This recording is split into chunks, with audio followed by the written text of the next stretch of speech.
So now I'll go ahead with the introduction of our guest, Dr. Jody Stanislaw. Dr. Jody Stanislaw received her doctorate in naturopathic medicine from Bastyr University in 2007.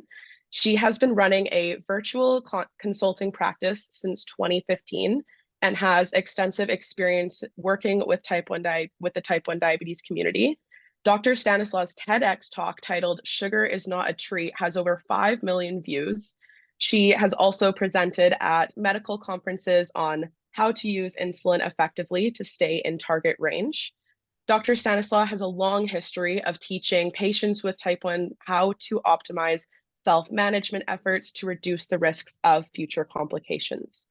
Having overcome the struggles of living with type 1 diabetes since the age of 7, Dr. Stanislaw has dedicated her career to educating the T1D community on how to manage blood sugar here and abroad, as well as how to live life to its fullest.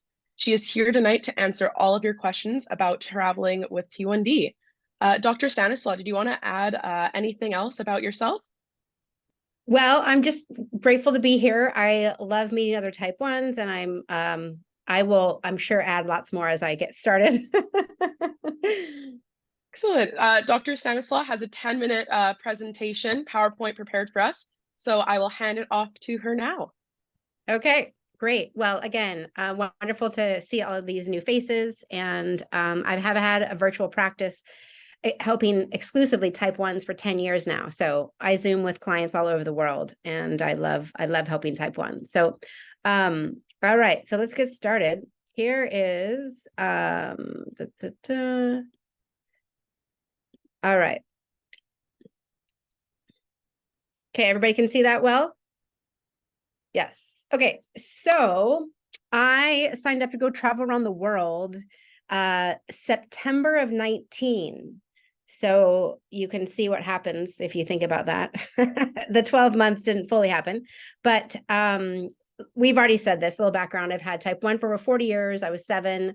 My full-time business is helping type 1s. And I did also live in Thailand for a year, and I wrote a book about that. Just kind of a fun adventure book, but that's a little bit about me. So I signed up to go travel around the world, and I was going to spend a month in every country.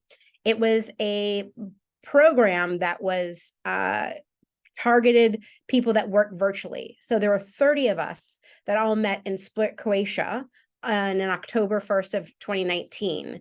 And we lived for a month in Croatia, a month in Lisbon. So Dr. Chang, I could talk to you about that. A month in Spain, a month in Cape Town. We were in Hanoi, Vietnam, February of 2020. So that's when the whole thing fell apart. And then all the rest of the itinerary that's not bolded never happened. I'll let you know what happened with that. Anyway, so what did I pack?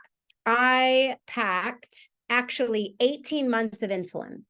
I brought long-acting insulin, I brought rapid insulin, and I had to play all the tricks that's a whole nother discussion to get that much insulin.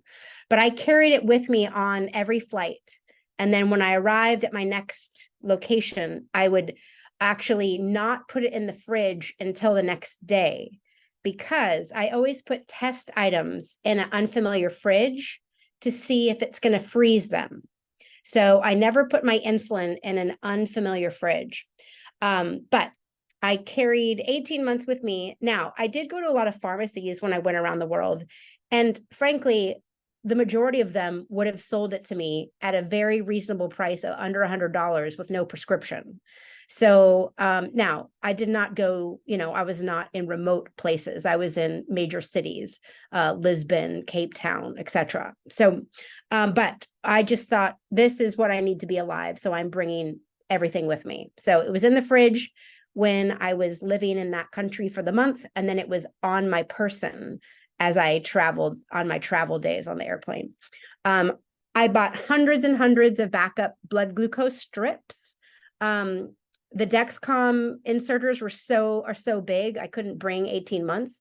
I did pack up some boxes back at home for my mom to send me after 3-6 months, etc. But so I brought about 3-4 months of the Dexcom sensors, but then I did there's a meter at Walmart that I guess you guys don't have Walmart in Canada, I don't know. But there's some strips that are really decent in accuracy that only cost about 20 US dollars for 100. So I brought hundreds of strips because I thought, if anything, I can always go old school. And I actually did not bring a pump. I didn't want to deal with pump supplies and pump failures and batteries and machines. So I just did MDI. So brought all my insulin, brought tons of needles, brought tons of sensors, strips, pokers, glucose tabs, written prescriptions of all the supplies I needed, health history. Safety wings was the health insurance for traveling nomads that I used, and a glucagon kit. So I like to keep things simple and I like to be prepared. So as long as you can test yourself and give yourself the insulin you need, you're fine, right? So step one was Croatia. I'm not going to give all the stories because I just want to get through this because I know there's a lot of Q&A. So I have stories for all my cities, but this Croatia is beautiful, by the way, very beautiful. And whoops.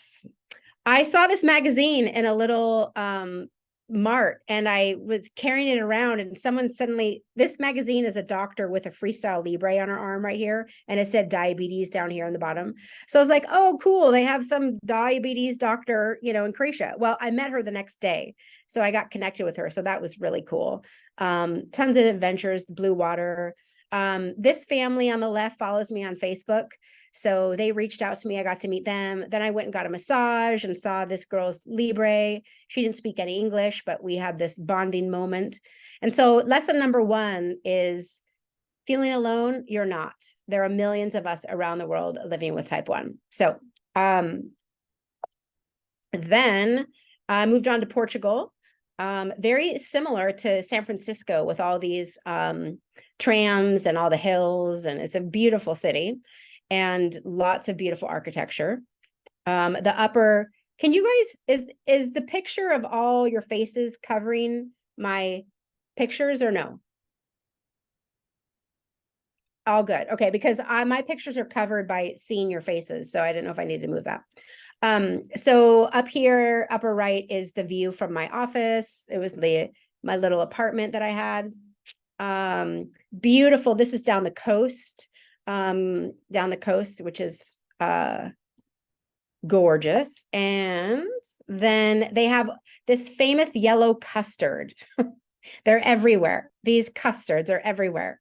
So how does one dose for an egg custard or 4, right? I love to teach when I'm working with type 1s, it's so important to teach just beyond carb counting, right? And when you have something that's high fat, you are going to have to really put on probably an extra dose after your first dose. When I dosed for this, I realized that there was sugar in it that spiked quickly, but then there was the fat that made my blood sugar rise for many hours. So I did a prep shot, but then I did more actually 2 hours later. So that's why I say complex meals probably need more than just one dose because rapid only lasts 4 hours, right? And many meals digest longer than 4 hours. So that is lesson number 2 from country number 2. All right, so then I did a quick trip. We just flew down to Morocco for the weekend because that's what you can do when you live in Lisbon. Very close when you look at it that way, right at the bottom of Europe. And then you can bop over to a whole new world of Morocco. Typical architecture here obviously gets very hot. I rode a camel through the Sahara Desert. We stayed in glamping tents and were served, of course, a whole bunch of random meals. So you have to get good at kind of taking a bite and figuring out, is this sweet? Is it, does it have rice in it? And I have a lot of strategies for how to dose for foreign meals that we can talk about later. Of course, just because you're in a foreign country doesn't mean there's not people with diabetes and need hospitals, right? So as you can see, there's this hospital here. And of course, they have a center of hemodialysis. And so the lesson here is, how do we not go to a hemodialysis center? I'm a big proponent of a healthy time in range and a healthy A1C. I personally keep my blood sugars, let's see, 70 to 120 is my goal. So millimole, someone do the math, that would be divided by 18, right? So I think that's what, 4.5 to 6.5, about that, something like that, 7. So I have, the American Diabetes Association really says that you can go up to a 10 millimole. And I really empower my patients to learn how to live much lower, more close to like a below an 8 or below a 7, because high blood sugars are so inflammatory to the body. So then we go on to Spain. It's now December of 2019, so I get to spend Christmas in Spain. And the Spanish feel that naps are absolutely necessary. They don't miss their siestas for anything. Every afternoon, everything shuts down. Everything's closed, 1 to 5. All the shops, it's closed. It's like New Year's Day every afternoon. Everything's dead. I love it. They have a really healthy lifestyle. Beautiful churches, as you can imagine. Very devout Catholic country. Dancing, the flamenco, all these beautiful squares, so much history. And this very healthy lifestyle. The UPS driver in a bike. Have you ever seen such a thing? So I was very impressed by the UPS driver delivering packages. Of course, the streets are so narrow, they're not built for trucks also. And then the fruit and vegetable stands absolutely everywhere. Europeans don't have big fridges. They buy today what they're going to eat for dinner tonight. And they just make a habit of, going to the store. There's no Costco's, there's no big, they just don't have the space in Europe, and they don't have the overconsumption that we here in America do. So lesson 4 and 5, if you have a high blood sugar, turn on some music and dance, right? That's one of my favorite tips for getting a high down is if you have insulin on board, right, you can always use exercise to make that insulin work harder and faster. Now, if you wake up high and you haven't taken rapid since the night before, that will not work, right? You've got to have that rapid on board, assuming your long acting or basal is set correctly. It's one of my favorite things to teach clients is that, if don't be so quick to correct, right? Because if we overcorrect, then we know what's going to happen. We're going to have a massive low. So I always encourage people, if you are high, do a little flamenco dance, jump around. I did squats in an airplane bathroom the other day for 2 minutes. I find stairs at restaurants and I just excuse myself like I'm going to the bathroom, and then I go run up and down the stairs. So that is lesson 4. Lesson 5 is I'm a huge fan of a whole food diet. I think it's so essential to not just us with type 1, but everybody. Vegetables are so good for us, all the fiber. If you eat them at the start of your meal, any high glycemic food that you're eating actually will, you'll reduce the chance of a high post-meal spike if you start with your vegetables. There's a study that shows if you ate the exact same meal, but you ate your broccoli first, and then your chicken, and then your rice, you have a lower chance of spiking than if you ate the rice first, then the chicken, and then the broccoli. So protein, fiber, always starting with that with your meal, staying active, eating veggies, such a great healthy way to live. And so important for anybody that has a chronic condition like type 1, especially for us. Okay, so now it's January 2020. I just flew to Cape Town. Amazing city. This city has the most gorgeous beaches right downtown and hiking. Like I can go on a hike or go on a beach within minutes. And the big white thing on the right is their soccer stadium. So they have this Table Mountain where these clouds spill over all day long. It's stunning. It looks like a waterfall. The first time that's the view from the apartment I was in. And the first time there was no clouds there. And I saw this white coming over the top. And then I saw the white coming down, and I'd never seen it before. And nobody told me what to expect. And I was like, what is happening on that mountain? And then I realized just the way the whole, mountain is set up, it's just a flow of moving clouds. But the first time I saw it, I thought some sort of tidal wave was coming over the mountain. The beaches are stunning, but interestingly, even though their summer is January, the water gets colder in January. So the water is warmer in July, even though July is their winter. So that water right there was freezing cold. I went on a safari. I never thought I would go on a safari. I thought it was incredible to see all these animals in the wild. Incredible. incredible. These were the little Jeeps that we got to drive around. I am next to the lion, but I'm still in the Jeep. You can't tell, but you absolutely do not get out of the Jeeps. I met Nelson Mandela's prisoner guard, which is pretty amazing. Incredibly kind man. So lesson number 6 is our world is an amazing place. Absolutely amazing place. Beauty, animals, people, incredible. Now I just did a 4-day side trip to Dubai. I thought I was going to be really impressed with Dubai, but it was just a big city of overconsumption, in my opinion. No offense if anybody loves Dubai. But it was pretty amazing. And the Dubai Mall is like the size of 5 million soccer fields or something like that. They're very proud of how big their malls are. And then there's another second largest mall in the world, like right down the street, which I thought was kind of interesting. This is the tallest building in the world. And whoops, I went the wrong way. Unfortunately, the US fast food has integrated all around the world. You see Dairy Queen and McDonald's everywhere, which I thought was always disappointing. After a long day of walking around, this Thai woman came up to me, just gave me a massage, then you pay her cash, whatever. Didn't speak any English, but I thought that was kind of a lovely treat. And so lesson 7 is, as you can tell, I had to be creative about wanting to show you my travels as well as teach. So we do have a higher risk of frozen shoulder, right? High glucose sticks to connective tissues. So when I work with my clients, I often have us start by, stretching our shoulders and things like that. Stretching is so important. Treat yourself to body work. High glucose for years and years just can make you more stiff, so it's really important to treat yourself to body work, and stay limber. All right, so now I'm in Vietnam. It's February of 2020. I start hearing about this thing called COVID, and I'm thinking, wow, that sounds not great. The air was so polluted there. I am wearing this mask before COVID came around. That was just a pollution mask. The food there is so hard to eat. There's so much rice. And even when you think you're eating something that doesn't have sugar in it, there's sugar in it. So my blood sugars were not great in Vietnam.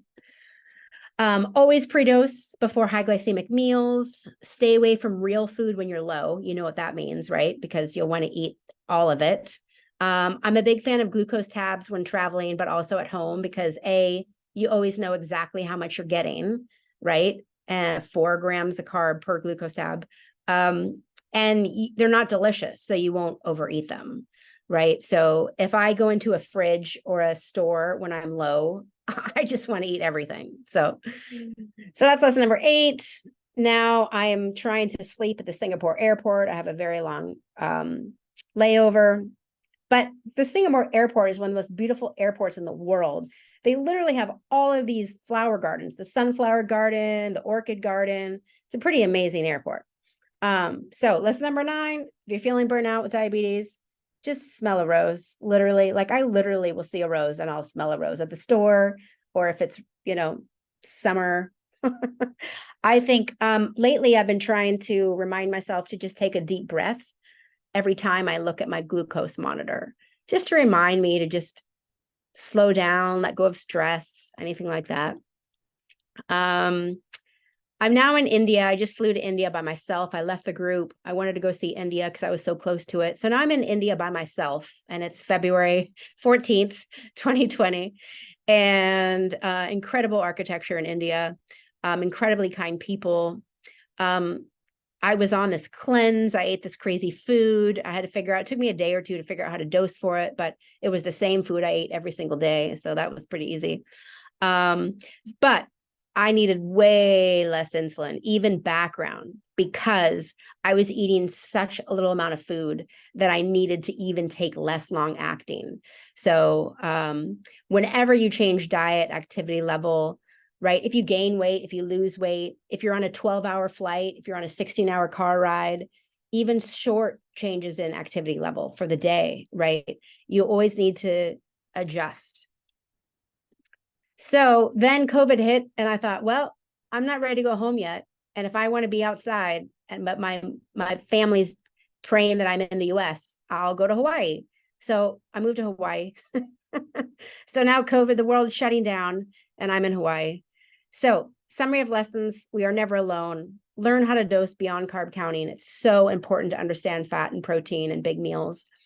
Get support if you need to stay in range over 70% of the time. Don't damage your body with the high inflammation of highs. If you have a high blood sugar, but you have insulin on board, just get moving, jump up and down, even if it's a minute or two. Eat veggies, stay active, meaning, do the basics. Our world is amazing. Take care of your body. Pre-dose before high glycemic meals, and especially if you're about to eat when you're already high. If you're burned out, stop and smell the roses. And always know that when diet or activity change, dosing amounts must be adjusted as well. So bonus lesson, you got type 1? Yes, you can travel the world. So if you want to have a free chat with me, you can just go to my website. I'm available for free chats. I can hear about what's going on with your diabetes and see if we're a fit. I'd love to help you. You can find my TED Talk, my YouTube channel, all that by simply putting Dr. Jody Diabetes in Google. If you just put Dr. Jody Diabetes, you'll find all my stuff. So, thanks for listening. Thank you for such an action-packed presentation. I'm going to be tempted to hop onto a plane after that one. All those pictures looked amazing. Well, it was a pretty surreal feeling to be like, oh, next Saturday we're going to be in Cape Town. But then I think the following Saturday we're going to be in Spain. Well, we're going to have a quick weekend trip to Dubai. And, I really kind of want to go to Morocco too. Like it just became like, it made me feel like the world was so small. I'm like, where am I going to go off Earth? Because I feel like I'm checking the boxes on Earth now. And now what? It literally, the world felt so small. It was just like, that's just what we did on a weekend. We just flew to another country. Yeah. And amazing that you saw some sensors along the way, it seems like. Oh, yeah. Yeah, it was awesome. And I always practically tackle any type 1s I see in the wild, when I don't know who they are. I'm like, oh, hey. As you do. Yeah. Excellent. So with that, I will move us into our Q&A submitted by the audience. And the first kind of section that we have are questions surrounding air travel. So Yes. the first question here is from Anonymous, and they said, can you explain whether or not pumps and CGMs are safe going through security scanners and or full body scanners? Okay, so I did see that question in advance. And I am going to put this link right into the chat, okay? Because this is friends of mine who wrote this article, and they broke it down by the Dexcom, the Libre, the Tandem, the Medtronic, on the plane. So I'm going to put this link in the chat right now to that article, because I know our time is limited and I could spend time talking about each one of these. But in a nutshell, here is my, off the cuff, real life. Sometimes when I first started going through the security and I had my 18 months of insulin with me, I would stand there and be like, none of my stuff's going through that. You can hand pat me down. I'm not putting anything through, and I was like, I am not putting anything through. I've got my life in my hands right now. And then as I went on the next plane, and then on the next plane, and then on the next plane, and on the next plane, by the end, I was putting everything through. I was like, I don't have, people are, I had some TSA lady arguing with me, my so-and-so is a type 1 and you got to put that stuff through and you can't, I was like, oh my goodness. So, I never go through the big one where you put the arms up. I never go through that. I don't trust those things. I don't want to go through those things. So I only do the the metal detectors. And I try to eliminate putting things through the X-ray, conveyor belt as much as possible. You can put medical things in a little bowl. Obviously it's easy to take your pump off, put it in the bowl. You can't take your sensor off, but I've never had any problems with that. But I would just refer to that article. But be as conservative as you want, because frankly, a lot of the companies won't answer that question because they've never done the study. They'll just say, don't put anything through, don't go through, always get hand panded down, because they don't know, So I think, as you guys probably know, we learn the most from each other. What does the Facebook, device travel page say? And you will have people that put nothing through, and you will have people that put everything through. And if you're prepared for some sort of malfunction, which I always was, right? Because I always had just a good old meter, needle, and insulin. I never really got Mhm. that worried about it. So be as conservative as you want. That's kind of my 2 cents. Excellent. Thank you for sharing that. And thank you for adding that link in there as well. Mm-hmm. Our next question is from Charlotte, and it does have three parts to it. So I'll just start with the first one here, which is tips to manage blood sugars when on a long flight. Yes. Okay. So I also did see that question as well. So I also have another beautiful article that I brought up that I will put in it, and it's switching time zones with type 1. So I will explain that, and I'll put that in the chat as well. Let's see, did I just get that article?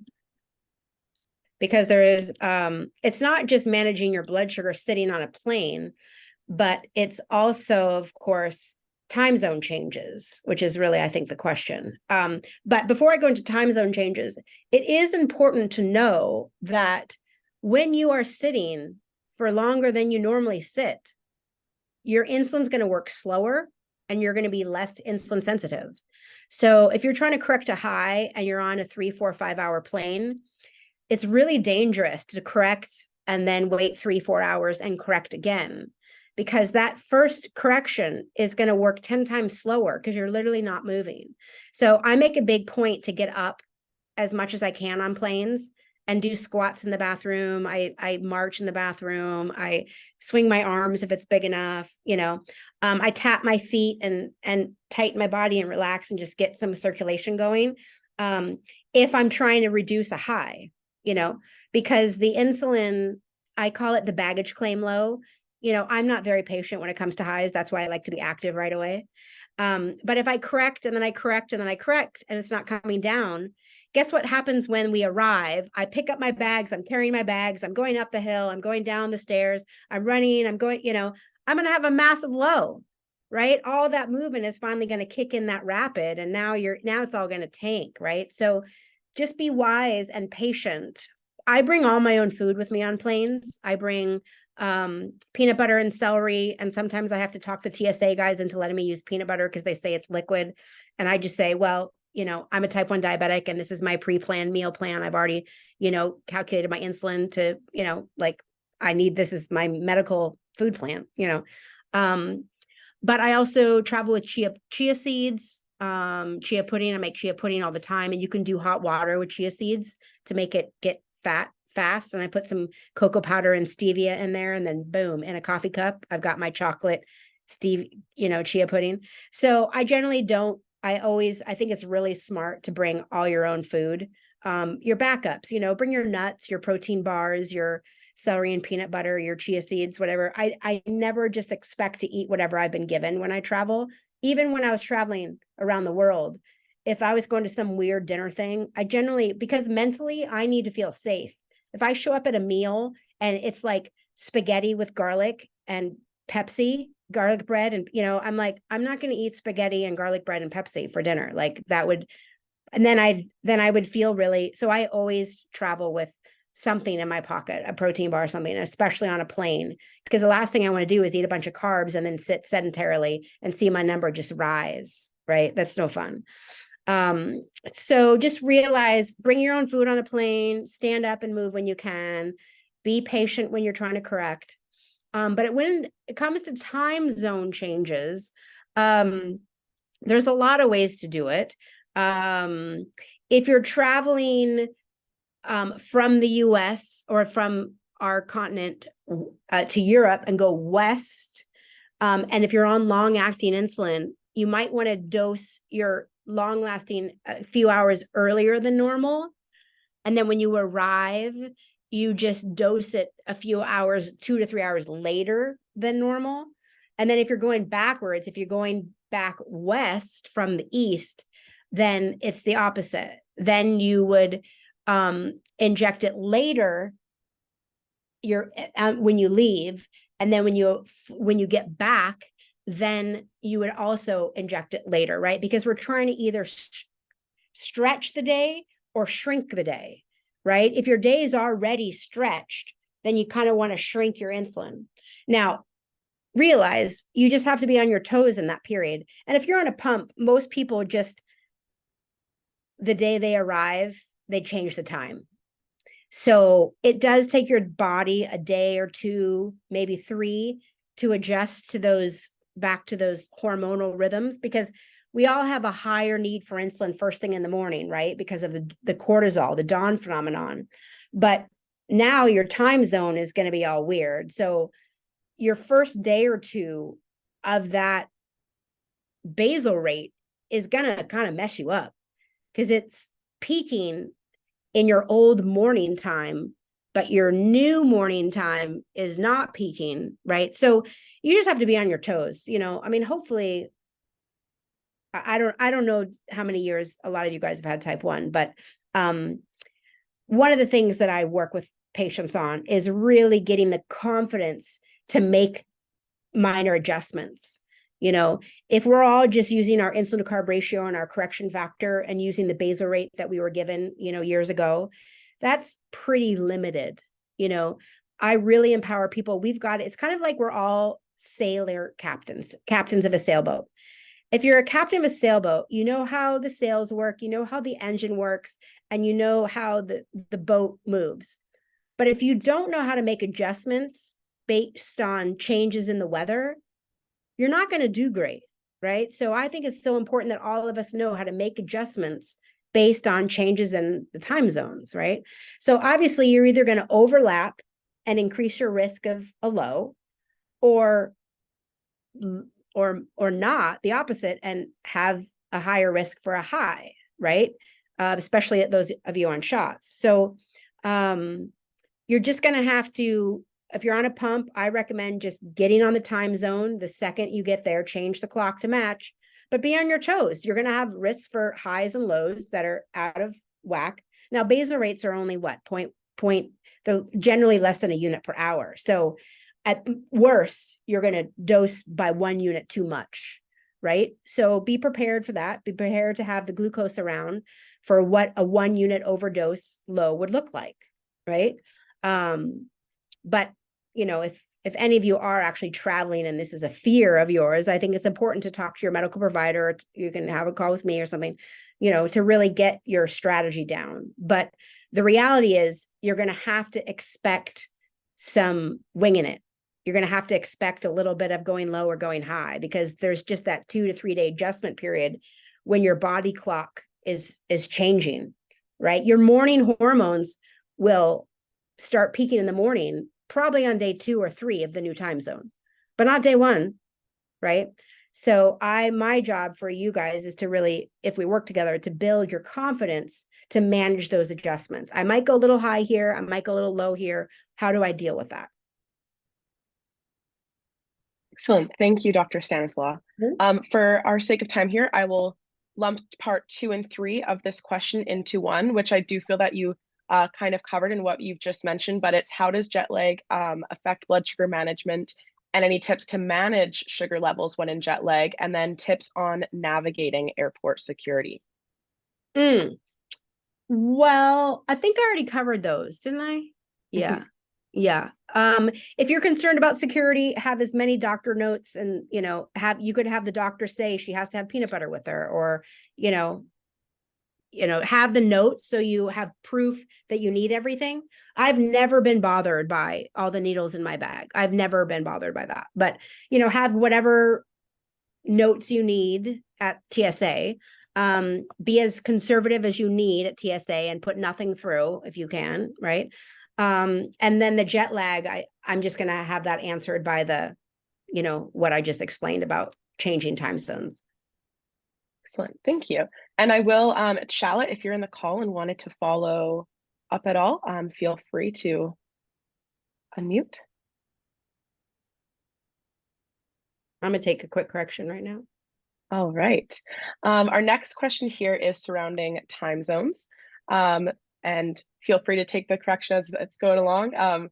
Kelly asked, how do you handle time zone differences? Oh, I just answered that. Okay. Kelly, did you want to follow up at all about that question?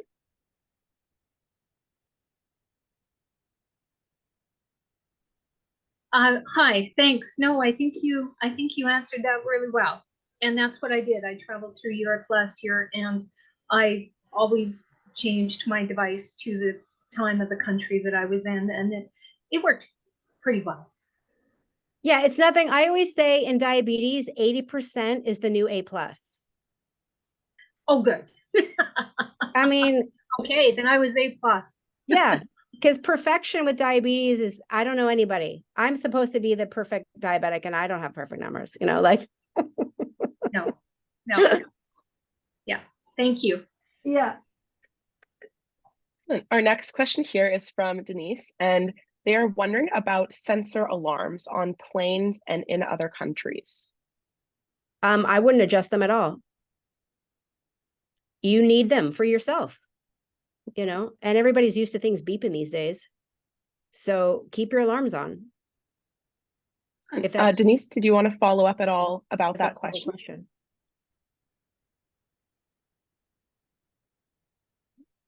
All right.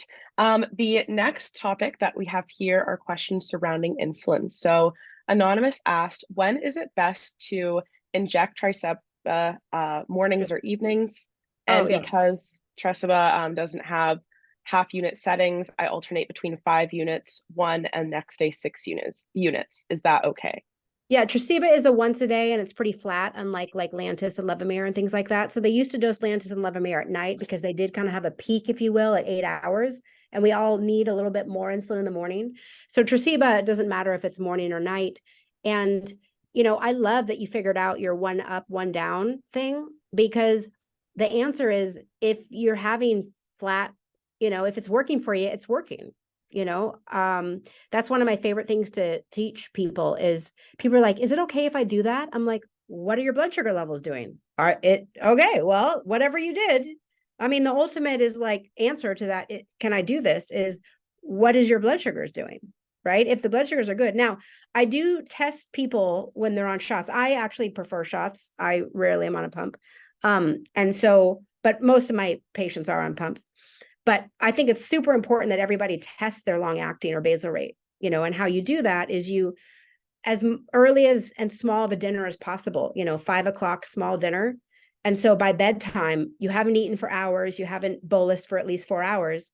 So these two major trajectories of food pushing you up and insulin pushing you down are out of the picture, right? We don't want this going on when we're trying to test our basal rate. So assuming you have your Tresiba dialed in, I would encourage you to do an early small dinner, go to bed, right, with no insulin on board and no food, and then see if you stay flat through the night, right? Because if you start rising, you don't have enough Tresiba. If you crash, you have too little. Okay, I have to take a 1 minute break and I will be right back. All right. Talk amongst yourselves. Awesome. I'm not sure what we could really discuss right now, but I can open up the floor to any questions here that we can. Yeah, Jerry. I wanted to mention that a lot of times people ask if they need to take ice on the flight, and I never recommend it.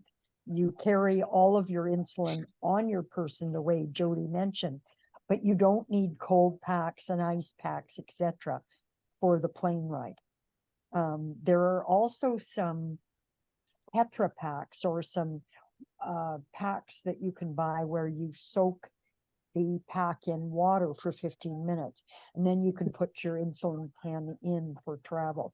They are pricey, so look around, but there are some things like that. Right. Yeah, I know something else that's been mentioned to me has been that they will put it in the fridge for you, but again, that just brings in the whole entire fear of giving someone else your insulin. So Well, definitely. and Jody's thing, never put it in until you know what that fridge is going to do. I learned something today. That's great advice. Yeah, because so many of those travel fridges freeze stuff, and so I always, put in a little, put in a glass of water, whatever, you got to figure out, go get a little plastic or a paper cup, and of course, put it lower and upper. I mean, upper is more likely where the little freezer is. So, you would never want to put your insulin up there anyways. Yeah. All right, I'll move us into our next question here. So Dana said, I follow Dr. Jody Stanislaw and appreciate what she shares about her life and experience living with T1D. But I would like to know how she manages either storing insulin for extended trip or has it delivered to where she is, as well as overnight. We are considering a guide dog due to concerns with our son not waking to alarms. Obviously, this is concerning living/traveling alone. How does she manage this? Okay. Well, the insulin, hold on, I'm going to show you this really cool Pixel. Do you guys know about the Pixel? I'll find it, but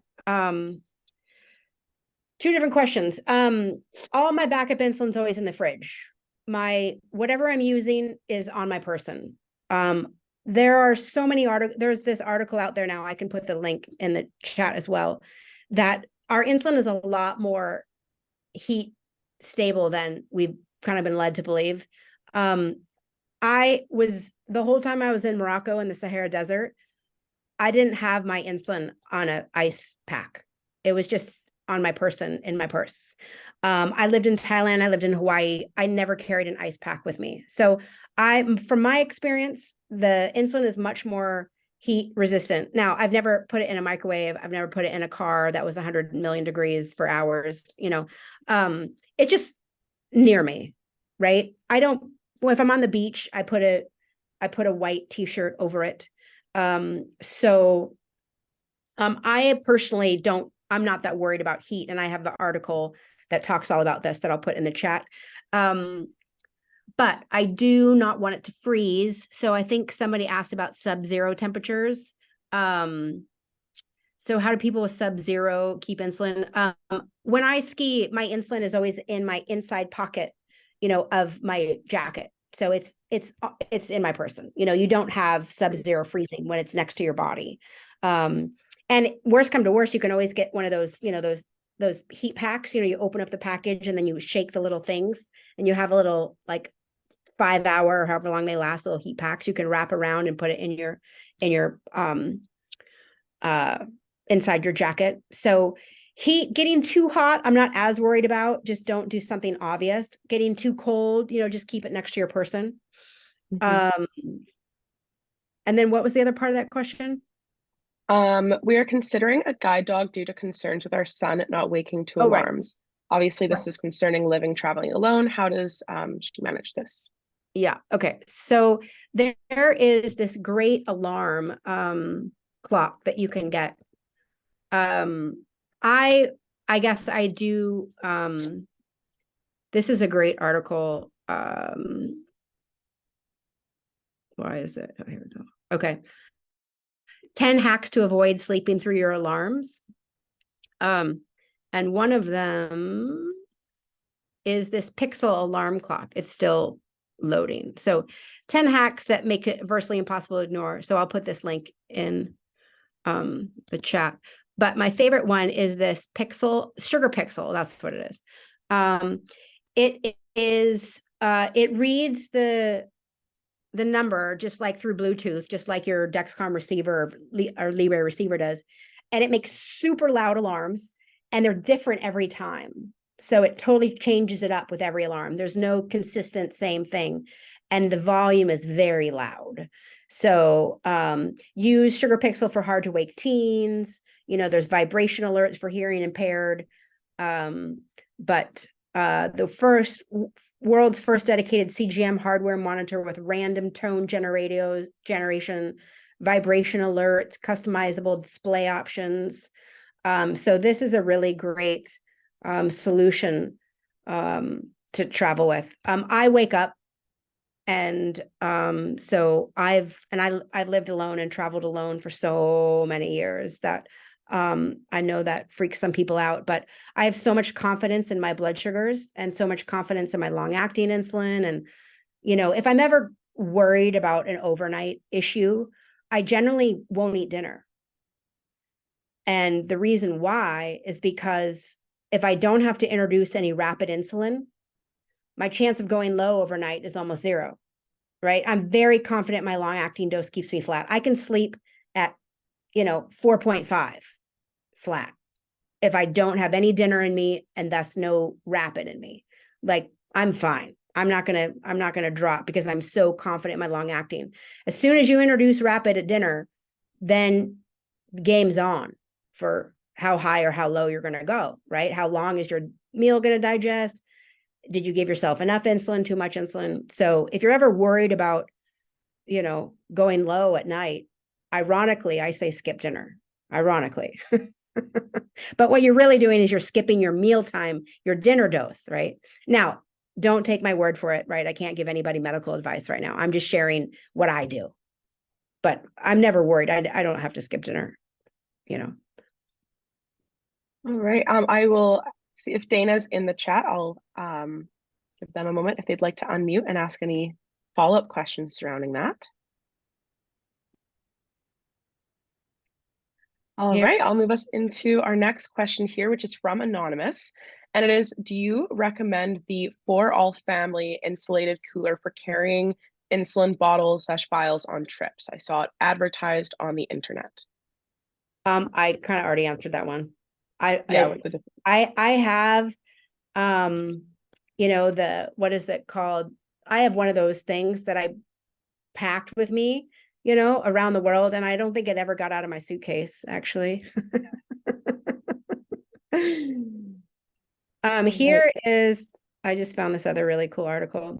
Okay, I'm putting all my cool articles into the chat, by the way. So this one is the, how hot your insulin got too hot. Here's why it might be fine. So they go into all the details about all these studies that they did with, putting insulin, like, this is what we're told, of course. And then they did this refugee study, where they had so much insulin, at heat. Anyways, I won't take the time to read it now. I was trying to, why is this? Oh, okay. Anyways, oh goodness. It's telling me I need to quit Zoom. Hopefully that's not gonna happen. Okay. All right, thanks for adding that into the chat. Yeah. Our next question here, it was, I believe Robin actually put that into the other chat as well, which is the sub-zero temperatures, how to keep it from freezing, but you went ahead and answered that one. Thank you. Our next one is from Teresa, and there are 2 questions within this. The first is it easier to travel using an insulin pump or doing injections? I think it's way easier doing injections. You have one less thing for batteries to die, to infusion sets to fail, for the pump to go bad, or, I work a lot with people that want to do pump vacations even. I'm very confident and savvy in helping people oscillate between the two. I actually have an Omnipod with a DIY loop system. And so one day I'll put the pod on, wear it for 3 days, then I'll do shots for a week or 2, then I'll go back on the pod. And, I think it's a really good skill to have to be able to do that. But yeah, needles take up a lot less space than a bunch of infusion sets and backup pumps and batteries and but you have to be confident in knowing how to do, that's one thing I underscore with all my private clients. It's like, are you feeling confident in what we're talking about doing right now? What fears do you have around this? We need to address those. It's one thing to tell you what I would do. It's another thing to find out if that works for you. Excellent. Thank you for sharing that. The second part to this question is there a reputable website where I can find out about the types of insulin, rapid, long-acting, short-acting, I would be able to purchase in other countries, and if rapid insulin is available, as I've heard that it is not as easy to acquire in Central America? The first most important thing when you're traveling is to make sure the bottle says U100. Okay? There are a lot of different concentrations of the exact same insulins, Humalog, whatever. U100 is, if you see, like on my pen right now, it's tiny. Where does it say? Right here, right? That says U100. Do you see that? It's tiny. You make sure that anytime the box can look almost exactly the same, but if it doesn't say U100, you potentially are getting a very high concentrated insulin, right? Because type 2 diabetics sometimes dose over 100 units of insulin a day. So there's a lot of concentrated insulins out there for type 2s. In terms of each country, I would do the investigation you need for each country. I personally have never heard of countries not having Humalog. I mean, there's not that many insulin producers in the world, and diabetics are pretty much everywhere, right? So everywhere I went had Lilly and Novo insulin. Now, I didn't go to a bunch of remote places, but again, if you're going to a remote place, don't depend on getting the insulin there anyways. Bring it. So, but you would need to do your individual research for each country. You know, you could even, call a pharmacy that you find in the major hub of the city that you're going to fly into, for example. But again, why would you risk that? Why wouldn't you just carry your insulin with you? Thank you, Dr. Stanislaw. Teresa, if you're in the call, did you want to ask her any follow-up questions about that? All right, so moving into our last one here, we have eating while traveling, and we have one that was pre-submitted, and then I did get a direct question that's kind of surrounding that as well, so I'll ask that after. But the first one is, as a newly diagnosed T1D, this 5 months ago, I'm so confused how to eat when I travel. I travel a lot in third world countries, and even trying a couple times here in Vancouver to eat Thai food or Vietnamese was a disaster. I just could not guesstimate correctly. Food has always been a passion of mine, so I really want to be able to eat local cuisines. I have a big trip planned in the new year to Spain, so any advice or help you can provide would be great. P.S. I am not on a pump, just doing daily injections. Thanks. Okay, so that is something I talk a very long time, it's a skill, it's definitely a skill. And carb counting, even if you knew exactly how many carbs you're eating, the fat and protein. So if I may, these are the 3 courses that I've created. And this one, keeping your blood sugar in range after eating, is 2 hours of me answering that question. So something like this, these are all video courses, and each one's about 2 hours. And to me, these 3 courses together have what every type 1 diabetic needs to know. This is my passion, is getting this knowledge out there. Dosing is the most complicated thing that we do on a daily basis for our meals. And you've got to be able to assess. I take a bite of things a lot of times to sense, especially Asian countries. They, you think you're having this coconut milk soup, and it's then suddenly tastes like syrup. So I need like 2 hours to answer that question. I'm sorry. I don't know how to answer it short and succinct. It's a skill, understanding how protein affects you, understanding how fat affects you. And frankly, I don't ever put myself in that situation where I'm like, I have no idea how to dose for this, and I'm going to have a massive amount of it. I just won't do that. I don't want to be that stressed out. Or I eat big, crazy, confusing meals at like lunchtime, because then I have all afternoon to walk, or, there's some, oh my God, this restaurant, oh my God, this dessert, oh my gosh, this carby thing. I'll be like, great, I'll have it at noon, because then the last thing you want to do is have some big, crazy dinner with big, crazy amounts of insulin in you. And you don't know if you're going to be like 20 or 1 millimole, right? You have no idea, is the food going to hit first and then the insulin's going to hit later, and you're going to go, So I also just make smart decisions, even if I have no idea what I'm eating. I just don't eat a lot of it. I'll have some of it, but the more I eat of it, the more stressed I get. It sounds like they did respond down there, and they said thank you, and they will check out the courses. This question I will add into it. This is the one that I got a direct message from, so I will ask it from anonymous, but they can ask a follow-up question afterwards if they'd like. It's unrelated to traveling, but going along with that, how damaging is it to see short spikes after meals? This is something I've neglected for the meals I don't have nutrition facts for. Well, high blood sugar spikes are damaging to us, period.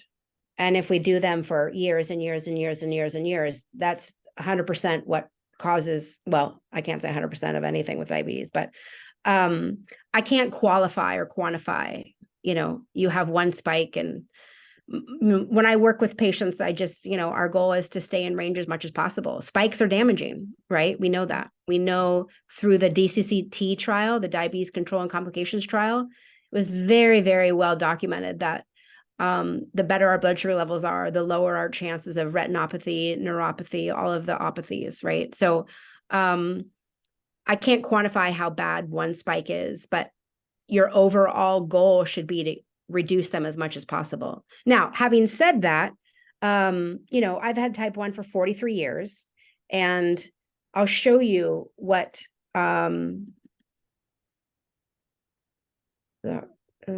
Jody, whoops, hold on. I think this is important to see for newly diagnosed people.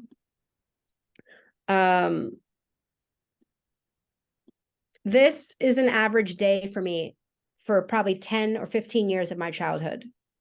300s, 450, 391, 250, 494, 300, 242, right? Here's another page, 300, 224, 334. So high, which means I'm over 500. So to get to your numbers, millimole, you divide these by 18, right? So I lived this way for over 10 years, maybe 20 years. And yet here I am. My eyes are good. My kidneys are good, right? Now, has diabetes damaged my body? Of course it has.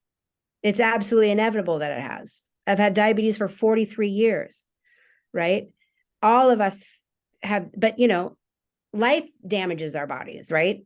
Drinking, smoking, staying up too late, being exposed to all the chemicals we are these days, not getting good rest, drinking chemical sodas and things. Like, the body is inundated with damage all the time, right? We live as long as our cells are more powerful than the damage that's trying to kill us.